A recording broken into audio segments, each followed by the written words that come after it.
Ternyata ada dua pinjol legal yang sedang diinvestigasi besar-besaran oleh OJK. Dan ini bukan sembarang gosip, tapi beneran kejadian karena ada masalah yang sangat serius di dalamnya. Apakah dengan demikian cicilan auto lunas? Oke, mari kita bahas. Jadi salah satu yang paling ramai dibahas tentu saja adalah aplikasi Kredivo. Jadi buat sebagian orang, Kredivo itu udah kayak alat tempur sehari-hari. Mau beli HP, mau membayar kebutuhan rumah, sampai cicilan kecil-kecilan, semuanya terasa gampang. Tapi beberapa waktu terakhir, pembicaraan soal Kredivo bukan lagi soal kemudahan, melainkan soal masalah internal yang mulai kebuka ke publik. Cerita-cerita dari orang dalam itu mulai bermunculan. Ada yang ngaku gajinya telat berbulan-bulan, ada yang bilang pesangon gak jelas, bahkan ada juga yang merasa dipecat tanpa penjelasan yang masuk akal. Awalnya cuma bisik-bisik, tapi lama-lama jadi bola salju. Media sosial penuh dengan curhatan, sampai akhirnya beberapa mantan karyawan memilih turun ke jalan buat menyuarakan protes gitu. Pemandangan yang jarang kebayang dari perusahaan fintech yang besar. Situasi ini jelas bikin regulator mulai memperhatikan. OJK pun akhirnya ikut turun tangan. Dari luar kelihatannya mereka ngasih peringatan yang serius, bukan sekedar teguran formal.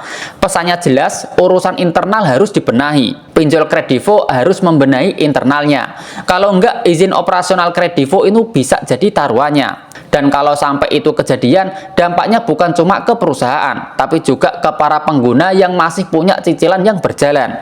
Makanya buat yang masih punya tagihan di aplikasi Kredivo, mulai banyak yang mikir lebih realistis. Bukan berarti harus panik atau buru-buru gagal bayar, tapi setidaknya menyiapkan opsi. Simpan bukti pembayaran, pastikan jalur membayar itu aman, dan jangan bergantung pada satu aplikasi saja. Dunia digital itu cepat banget berubahnya, dan kadang perubahan datang tanpa aba-aba gitu. Oke, belum selesai soal aplikasi Kredivo, muncul lagi pembahasan tentang aplikasi EasyCash. Jadi aplikasi ini terkenal agresif soal promosi. Hampir di mana-mana itu ada iklannya. Janjinya juga menggoda, limitnya katanya besar, bunganya sangat ringan, dan juga cairnya itu sangat cepat. Tapi di lapangan pengalaman sebagian pengguna justru berbanding terbalik. Banyak cerita soal bunga yang tiba-tiba membengkak dan juga denda yang rasanya nggak masuk akal. Ada juga yang kaget karena hitungan hariannya itu ternyata lebih tinggi dari aturan OJK.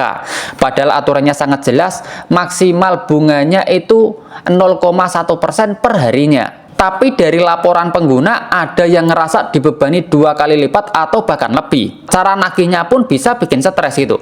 Mulai dari telepon yang tanpa henti sampai nekat menghubungi tempat kerja.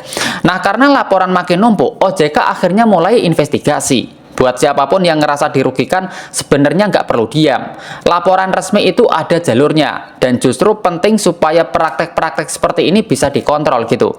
Nah, dari semua kejadian itu, satu pelajaran penting makin kelihatan jelas. Aplikasi yang kelihatannya rapi, aplikasi pinjol yang kelihatannya legal dan terkenal itu belum tentu selalu aman.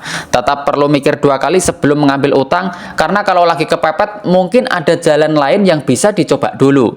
Kamu bisa menjual barang yang jarang dipakai, kamu bisa mencari kerjaan tambahan, atau pinjam ke orang terdekat. Utang memang bisa jadi solusi cepat, tapi kalau salah langkah justru bisa jadi sumber masalah baru yang menguras pikiran.